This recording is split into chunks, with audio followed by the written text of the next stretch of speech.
Le street art fait partie de ma vie d'artiste, complémentaire du travail que je peux faire beaucoup plus solitaire dans mon atelier, parce que dans ce cas-là, c'est un travail d'équipe, d'ensemble, avec les habitants.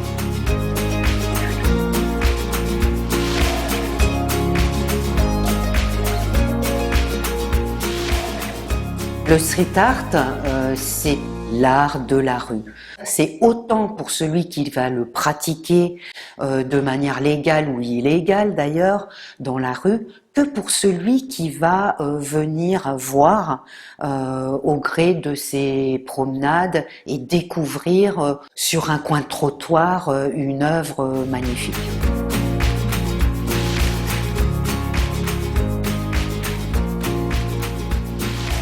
Il y a plus de 30 ans, en fait, moi j'étais étudiante à Paris, je passais mon temps, plutôt que prendre le métro, à marcher dans les rues. Et ce qui m'intéressait, c'était de voir ce grand musée à ciel ouvert, en fait, de voir qu'on puisse accéder à l'art sans forcément pousser les portes d'un musée, d'une galerie avec des horaires d'ouverture, etc., etc.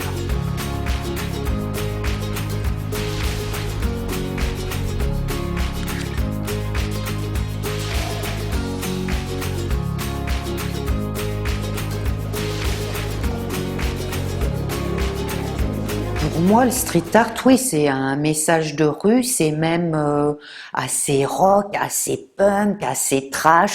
Pour moi, les créateurs sont là. Ils innovent, ils n'ont peur de rien, ils n'ont pas de compte à rendre. Ils délivrent leurs coups de gueule, leurs coups de cœur, leurs sentiments, leur colère. Chacun dans leur style, chacun dans leur genre.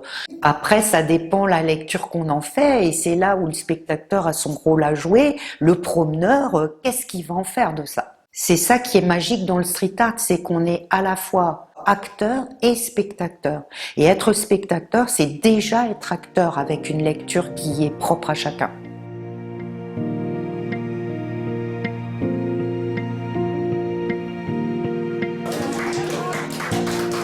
Mon premier street art est au Serrois et fortement lié au Covid en fait. Le Covid m'a beaucoup marqué et j'ai senti une espèce d'énergie, une espèce d'urgence à partager, à rendre hommage, à sortir de chez soi, à quitter nos peurs. Donc, quoi de mieux que le street art, tous dans la rue, pour déposer notre peine, notre tristesse et rendre hommage aux disparus. Alors l'idée de base, c'était très simple, c'était venez avec votre peinture, vos pinceaux et venez peindre un cœur en mémoire d'eux.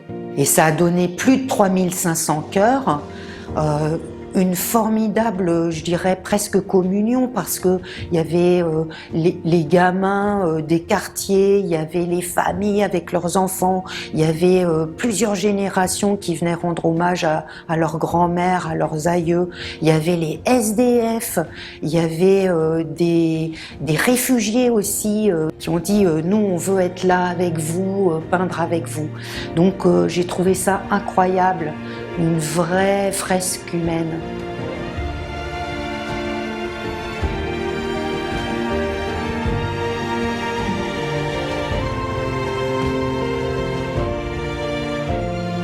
Ma deuxième expérience, c'est les poèmes de l'instant.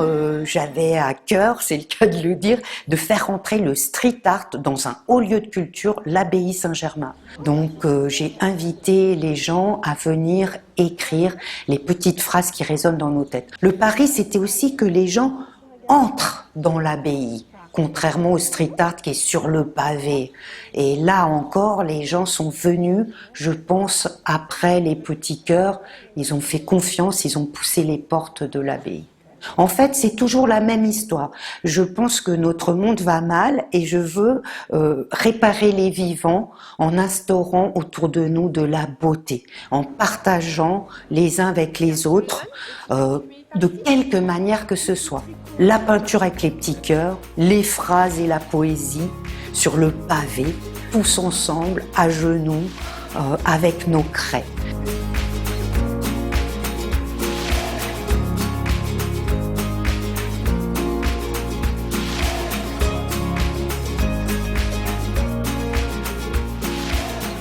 Et aujourd'hui, troisième épisode, les liens du cœur. Je renoue avec le cœur, mais c'est toujours une histoire de cœur, c'est toujours une histoire d'être humain.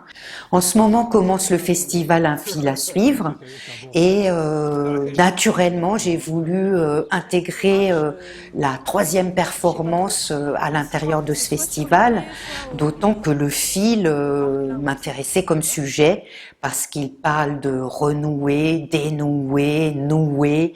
Donc j'ai proposé cette performance, cette nouvelle performance street art, cette fois sur le parvis du théâtre d'Auxerre. Et symboliquement, il s'agit de tendre de la laine, de tendre du fil, de nouer de la relation, de dénouer les situations, parce que on continue d'aller de plus en plus mal et il faut que nous, artistes, on ait un engagement pour permettre à tout à chacun de se sentir bien à certains moments.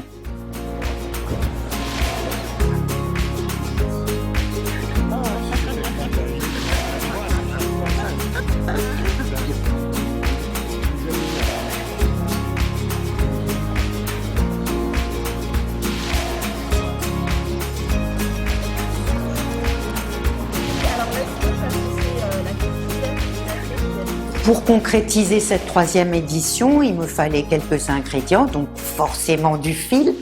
Donc j'ai fait un appel à la population pour un don de laine et je remercie cet engouement populaire où je me suis retrouvée avec 2 pelotes de laine en pagaille. Et maintenant, il faut passer à l'action. Donc l'ingrédient principal, c'est l'être humain qui sera sur le parvis et qui va nouer, renouer, dénouer, renouer quand le fil casse et créer sur le parvis du théâtre un formidable tricot humain. J'ai eu la joie et le bonheur d'accueillir des écoles, des lycéens, des tout petits maternels, des écoles primaires et d'autres personnes de différents établissements pour ce maillage, ainsi que la population et les habitants d'Auxerre et des environs. La laine est vraiment bien maillée, bien tissée. On voit que les personnes se sont entrecroisées, qu'elles ont pu partager ce moment d'1 minute, 5 minutes, 1 heure ensemble. Le destin de ce maillage et de ce tricot urbain appartient à la population, à la ville. Je n'en suis plus responsable, on verra bien. Est-ce qu'il va être pillé, est-ce qu'il va être coupé, détruit, retiré par petits bouts? C'est à voir.